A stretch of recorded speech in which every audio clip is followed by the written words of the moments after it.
নমস্কার, good afternoon. আমি আমার গুরুদেব পরম ভগবান ভোলানাথের নাম স্মরণ করে আমার আজকের ব্লগটা শুরু করছি। তোমরা প্রত্যেকে নিশ্চয়ই খুব ভালো আছো, আর আমিও বেশ ভালো আছি। প্রথমেই আমি ধন্যবাদ জানিয়ে রাখি তাদেরকে যারা আমার চ্যানেলটিকে সাবস্ক্রাইব করেছো, এবং যারা এখনও করে উঠতে পারোনি, প্লিজ সাবস্ক্রাইব করে আমার পাশে থেকো, আমার হাতটা শক্ত করে ধরে রেখো। তো আজকে আমি একটি গুরুত্বপূর্ণ বিষয় নিয়ে আলোচনা করতে বসেছি। সেটা হলো ভুল, কারোর ভুল ধরা বা ভুল বিচার করা, এই নিয়েই আমি আজকে আলোচনা করতে বসেছি। আমরা সব সময় কি করি, অন্যের দোষ, অন্যের ত্রুটি দেখতে পাই, তাদের নিয়েই আমরা তাদের কথা বলার ধরন, তাদের ব্যবহার, তাদের আচার ব্যাপার নিয়ে সবই আমরা নিয়ে ক্রিটিসাইজ করি বা সমালোচনা করি বলতে পারো। কিন্তু আমরা কখনো নিজেদের দোষ ত্রুটিগুলোকে বড় করে দেখি না, আমরা তখন চোখ বন্ধ করে থাকি। মানে আমরা যেন মনে হয় যে আমাদের সব কিছুই ঠিক, মানে আমরা যা করছি বেশ করছিটা বলাটা ভুল, মানে আমরা ঠিক পথে এগোচ্ছি। কিন্তু অন্যদের ভুলটা আমরা সবসময় আঙুল দিয়ে দেখাই, এবং সেই নিয়ে একটা পরনিন্দা পরচর্চা বলতে পারো, বা হাসির খোরাকও বলতে পারো, একটা মানে এই নিয়ে একটা মানে কি বলবো, একটা আলাপ আলোচনা নিয়ে আমরা বসে যাই। কিন্তু এটা কিন্তু ঠিক কথা না। তুমি যদি দেখো তাহলে মানে যদি তুমি সঠিকভাবে দেখো, চোখ খুলে, অন্তরের চোখ খুলে দেখো, তাহলে ভাববে যে এই যে তুমি যে অন্যের দোষ ত্রুটি, অন্যের ভুল ধরছো, তো এটাও তো একটা বড় ভুল। কারণ কোনো মানুষই জোর গলায় বলতে পারে না সে পারফেক্ট, বা সে জীবনে কোনো অন্যায় করেনি, কোনো ভুল করেনি। আমি নিজে অন্যায় করেছি, ভুল করেছি, করে আবার অপরের অন্যায় ভুল ত্রুটি ধরতে শুরু করেছি। সেটাই তো একটা খারাপ মনুষ্যত্বের পরিচয়, এবং সেটাই তো একটা বড় ভুল। অনেক সময় আমরা এটা করে থাকি যে কেউ হয়তো কোনো একটা ভুল করেছে বা কিছু একটা অন্যায় করে ফেলেছে, তাকে জনসমক্ষে, মানে সবার সামনে হয় না, ভরা হাটে হাঁড়ি ভাঙার মতন, সেইটা আমরা মানে বলে দিলাম, সবার সামনে বলে দিলাম, মানে ভরা হাটে তার হাঁড়িটা ফাটিয়ে দিলাম। হ্যাঁ, সে হয়তো দোষটা করেছে, কিন্তু আমি যদি নির্দোষ হতাম, বা আমার যদি কোনো দোষই না থাকতো, তাহলে কি আমি এরকম অন্যকে নিয়ে সমালোচনা করতে পারতাম? আমি কি তাকে ছোট করে দেখাতে পারতাম অন্যদের সামনে? এটাই তো একটা মারাত্মক কি বলবো অন্যায়, যে অন্যকে ভরা হাটের মধ্যে নিচু করা, বলতে পারো নিচু করা, একটা হাসির খোরাক সে হয়ে উঠল। সেটাই তো জীবনের একটা বড় ভুল আমরা করে এসেছি। এবং অনেক সময় আমরা কি করি, হয়তো আমাদের কোনো দোষে আমাদের কোনো কিছু কাজ পিছিয়ে গেছে, বা কাজ নষ্ট হয়ে গেছে, মানে হয় না, কাজটা মানে হয়তো এগোলো না, কিন্তু তাতে দেখতে হবে অন্যদেরও যদি কোনো দোষ থাকে, সেরকম দোষ কি আমারও নেই? আমারও নিশ্চয়ই কোনো দোষ আছে। এবার অনেকেই কি হয় বলো তো, অনেকে দেখবে যে তাদের মা বাবাদের দোষটাকে খুব বড়োভাবে দেখে। হয়তো তাদের মা বাবার আর্থিক সঙ্গতি নেই, তারা হয়তো সেরমভাবে তাকে হাই লেভেলে লেখাপড়া, মানে ভালো কলেজে পড়াশুনো করানোর সুযোগ সুবিধা হয়তো পায়নি। সে হয়তো একটা সাধারণ সরকারি কলেজে তাকে ভর্তি করেছে। সে কিন্তু যদি ভালো মানুষ হতো, বা সে যদি সঠিক হতো, তাহলে কি করতো, ওইখানেই সে পড়াশুনো করে নিজের পায়ে দাঁড়িয়ে প্রমাণ করে দিত যে এই সাধারণ কলেজে বা সরকারি অনুমোদিত কলেজগুলোতে পড়েও লেখাপড়া করা যায়। মানে মুখে বড় বড় বলি, আমি অমুক কলেজ থেকে পড়েছি, অমুক স্কুল থেকে পড়েছি, এইটা আসল না নিজেকে গড়ে পিটে তোলাটা আসল? সেটাই আজকে তোমাদের কাছে আমি প্রশ্ন করলাম, মানে প্রশ্নটা রাখলাম। এই অন্যের দোষ ধরতে গিয়ে আমরা অনেক সময় অন্যকে আঘাত দিয়ে ফেলি, অন্য মানুষকে আঘাত দিয়ে ফেলি, তার চোখে জল মানে সে ফেলে, কারণ আমার একটি কটু মানে একটি খারাপ কথা, বা হয়তো সে দোষটা করেছে, কিন্তু তাকে যখন বারবার সেই কথাটা দিয়ে খোঁচা দেওয়া হয়, তখন কি হবে, একদিন তার তো চোখ দিয়ে জল পড়বে। তুমি জানো এই যে চোখ দিয়ে জল পড়া মানে কি বলো, তার অন্তর থেকে কষ্টটা চোখ দিয়ে বেরোচ্ছে। তার মানে এই যে আমি চোখ দিয়ে জলটা ফেলালাম, সেটা কিন্তু মারাত্মক ভুল, মারাত্মক অন্যায় এবং মারাত্মক পাপ। কাজে এই রকম ভুল পাপ দেখবে হামেশাই আমরা করে থাকি। অন্যদিকে আঙুল তোলার আগে নিজের দিকে একবার ফিরে তাকাবে, তুমি জীবনে কি কি অন্যায় করেছো। এবং অনেকে বলে না যে আমি আমি অনেকেই বলতে শুনেছি যে তোদের মা বাবারা কীরকম মানে ভালো ভালো জামা কাপড় কিনে দিচ্ছে, মানে এটা কি লোভ, মানে অন্যের দেখে লোভ বা জেলাসিও বলতে পারো, যে আমার মা বাবাকে দেখ বছরে হয়তো 2টো জামা কাপড় দেয়, আমার মা বাবাকে দেখ আমাকে, তোরা কি সুন্দর বড় বড় রেস্টুরেন্টে গিয়ে খাস, তোরা দেশ বিদেশে ঘুরে বেড়াস, কিন্তু আমার মা বাবাকে দেখ আমাকে মানে একটা মানে 2 পা এগিয়েও কোথাও বেড়াতে নিয়ে যেতে পারিনি। এই যে আমরা যে মা বাবার নামে নিন্দে করছি আমার বন্ধু মহলে বা যে কোনো জায়গায় আমাদের ভালোবাসার মানুষদের কাছে, তো একটা জিনিস মনে রাখবে, তুমি কি তোমার বাবা মাকে ছোট করছো না? আর তুমি কি জানো যে তোমার মুখে এই কথাগুলো শুনে তারা হয়তো আহা উহু আহারে বেচারা, সত্যি তোর বাবার আর্থিক অবস্থা এইরকম, তো সত্যি তুই এই আনন্দগুলো মানে উপভোগ করতে পারছিস না, এই যে সান্ত্বনা বাক্য হয়তো তোমার সামনে দিচ্ছে। তুমি যে পেছন ঘুরে বাড়ি চলে যাবে বা পেছন ঘুরে অন্য জায়গায় চলে যাবে, দেখবে তারা কিন্তু তোমার নামেই সমালোচনা করছে। তাহলে ভাবো তুমি কিন্তু নিজের একটার পর একটা ভুল করে চলেছ। কাজেই নিজের ভুলটা দেখার অভ্যেস করো।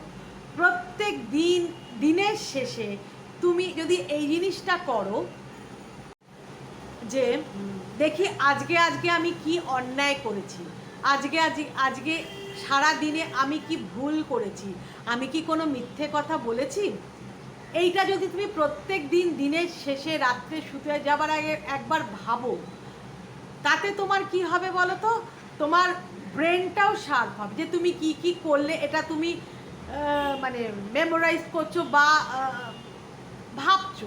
ভাবতে দেখবে তোমার ব্রেনটাও খুব শার্প হচ্ছে। আর আরেকটা জিনিস আরেকটা জিনিস হবে যে অন্যায়ের তালিকাটা তুমি যদি দেখো, আজকে আমি 5টা অন্যায় করেছি বা 5টা মিথ্যে কথা বলেছি যেগুলো আমার বলার হয়তো উচিত ছিল না, দেখবে তুমি যদি প্রত্যেক দিন এই ভুলগুলো সংশোধন করতে থাকো, যে ঠিক আছে আমি আগামী দিনগুলোতে কিন্তু এই অন্যায়গুলো করবো না, এরকম প্রত্যেক দিন যদি তুমি নিজেকে সংশোধন করতে থাকো, দেখবে একদিন তুমি খাঁটি সোনা হয়ে উঠবে, দেখবে তুমি একটি মানুষের মতন মানুষ হয়ে উঠবে। এবং কি বলতো যে মানে প্রকৃত মানুষ হয়ে ওঠার দিকে তুমি এগিয়ে যাবে, এবং দেখবে একটা দিন এমন দাঁড়াবে যে তুমি খাঁটি সোনার মতন চকচক করছো। তোমার একটা অন্যায় করতে গেলে বা অন্যদের সমালোচনা করতে গেলে তোমার মন থেকেই বাঁধবে যে না এটা করা উচিত না, তোমার মনকে তুমি বোঝাতে পারবে না আমি ভুল পদক্ষেপ করছি, কারণ আমার জীবনটাও তো ভুলে ভরা, আমি এতগুলো ভুল জীবনে করে এসেছি। তো এই পরিপ্রেক্ষিতে তোমাদের একটি গল্প, এবং সত্যি গল্প, আমার জীবনের অধিকাংশই আমি সত্যি ঘটনা বলে থাকি।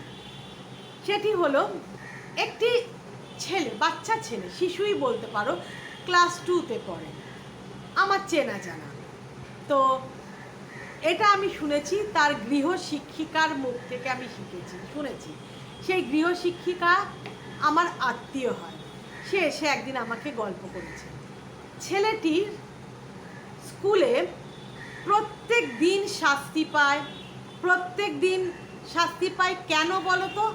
নয় সে তার হোমওয়ার্ক বাড়ির কাজ সে করে নিয়ে যায় না, নালে যত যেই দিনে তোমার রুটিনে আছে ড্রয়িং, সে কালার পেন্সিল নিয়ে গেল না, ড্রয়িং খাতা নিয়ে গেল না।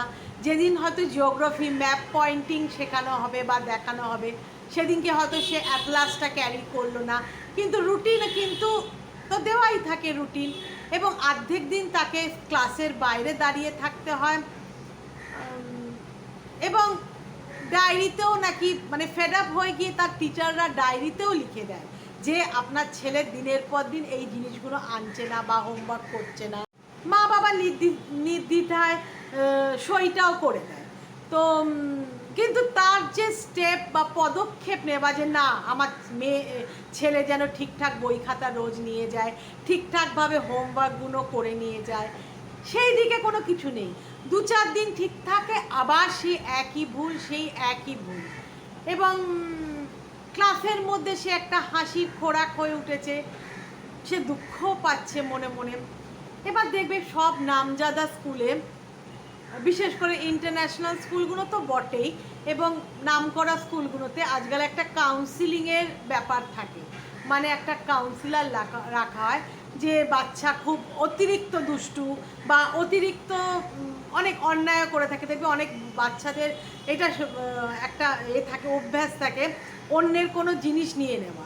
যেমন ধরো কারোর একটা সুন্দর পেন সে নিয়ে নিল, একটা পেন্সিল নিয়ে নিল, দেখা যাবে তার ব্যাগ খুলে মানে পেন্সিল, পেন, রাবারের মানে স্তূপ অনেক সময় তাদের মাদেরও বলতে মানে এসে কনফেস করে, তাদের মারাও বলে যে এইগুলো কাদের আমি জানি না, আমার ছেলের ব্যাগে এইগুলো বা মেয়ের ব্যাগে এইগুলো ছিল।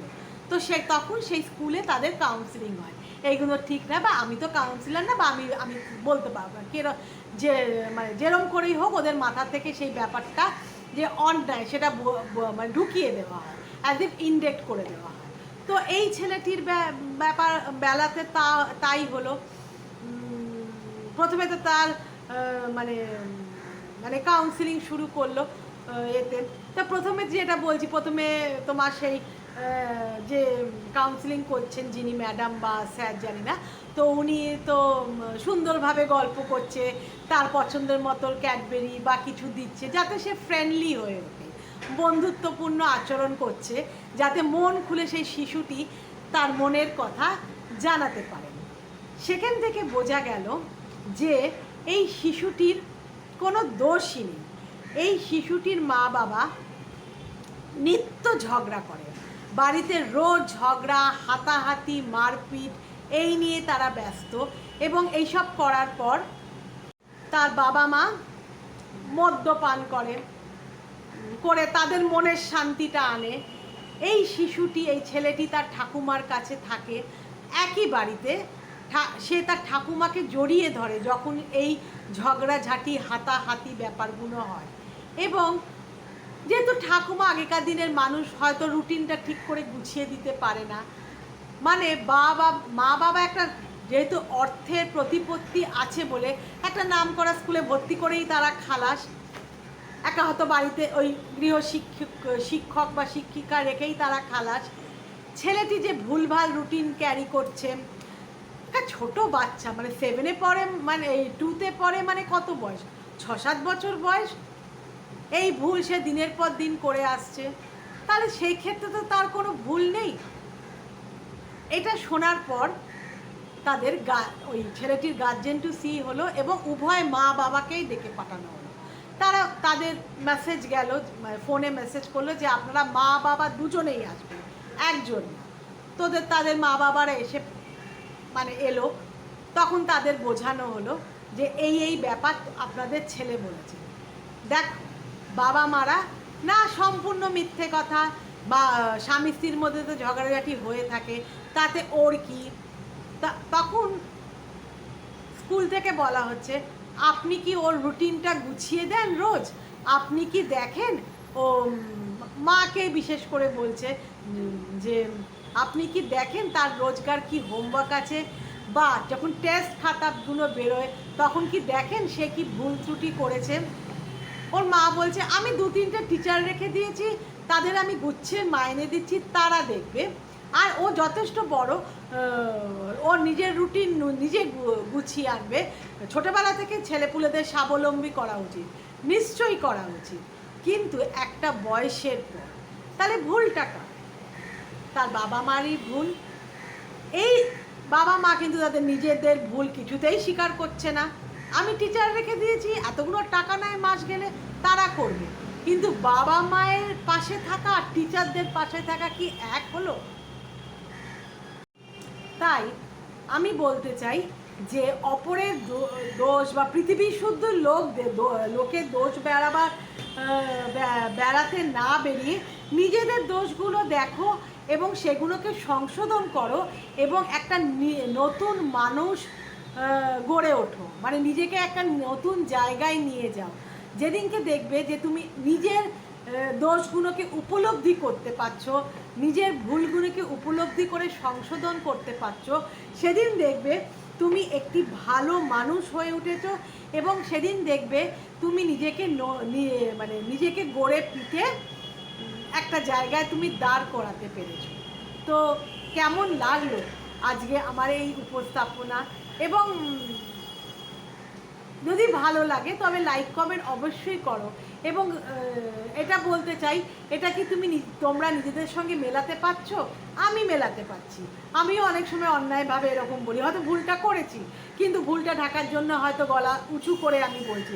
দেখবে যে ভুল করে সে কিন্তু চিৎকার করে কথা বলে, কারণ চিৎকার করে কথা বললে কী হবে বলো? তোমার অপর পক্ষের লোক আর বোঝানোটা ছেড়ে দিয়ে চুপ করে যাবে। কিন্তু এতে কার দোষ হবে? তোমার দোষ, মানে তোমার জীবনটা নষ্ট হচ্ছে না, তার হচ্ছে। তার তো হচ্ছে না, সেটা তোমার বোঝাবার চেষ্টা করছে, কিন্তু তাকে তুমি চিৎকার করে নিজের ভুলটা ঢেকে রেখে তাকে দমিয়ে রাখছো। এই দমিয়ে রেখে কি হবে? এরকম আমরা অনেক সন্তানদেরও বাড়িতে বাড়িতে আজকাল দেখতে পাই। এদের বলা হয় যুগ যন্ত্রণা। আজকাল এইরকম ছেলেপুলে মানে বাড়িতে আছে, দেখবে তুমি অনেক বাড়িতেই আছে, সব বাড়িতে আছে সেটা বলবো না, অনেক বাড়িতে খুব লক্ষ্মীমন্ত ছেলে মেয়ে আছে যারা বাবা মায়ের কথা মেনে চলে এবং তাদের বাবা মা যতটুকু সামর্থ্য তাই নিয়ে তারা খুশি থাকে। কিন্তু কিছু কিছু ছেলেপুলে আছে নিজেরা ভুল ত্রুটি করে এসছে স্কুল থেকে বা যেখানে ইচ্ছে গিয়ে তারা ভুল ত্রুটি করে এসছে, হয়তো তাদের মা বাবা জেনে তাদের প্রশ্ন করছে, সেই প্রশ্নটা উত্তর দেবে না, কারণ ভুলটা সে দাবিয়ে রাখছে। করার জন্য সে অসভ্যের মতন চিৎকার চেঁচামেচি করছে। করার ফল কী করছে? তাদের বাবা মা অশান্তি হওয়ার ভয় চুপ করে যাচ্ছে। তার ফলে কি হচ্ছে? সে কিন্তু সেই জায়গাটা জিতে যাচ্ছে, কিন্তু জীবন যুদ্ধে কি জিততে পারছে? এরকম জায়গায় ভুল করতে করতে করতে দেখবে তার সহপাঠী বা পাঠিনীরা প্রত্যেকে এগিয়ে গেল, এমনকি তার বাড়িতে যে আরও ভাই বোন আছে তারাও কিন্তু এগিয়ে গিয়ে নিজের পায়ে দাঁড়িয়ে গেল। সে কিন্তু সেই জায়গাতেই থেকে গেছে এবং জীবন যুদ্ধে সে হেরে গেছে, একটা বিগ জিরো। তো আমার বক্তব্য যদি তোমাদের আজকে ভালো লেগে থাকে অবশ্যই লাইক কমেন্ট করে আমার পাশে দাঁড়িয়েও আমাদের চ্যানেলটিকে সাবস্ক্রাইব করো। কেমন? Bye bye, thank you so much.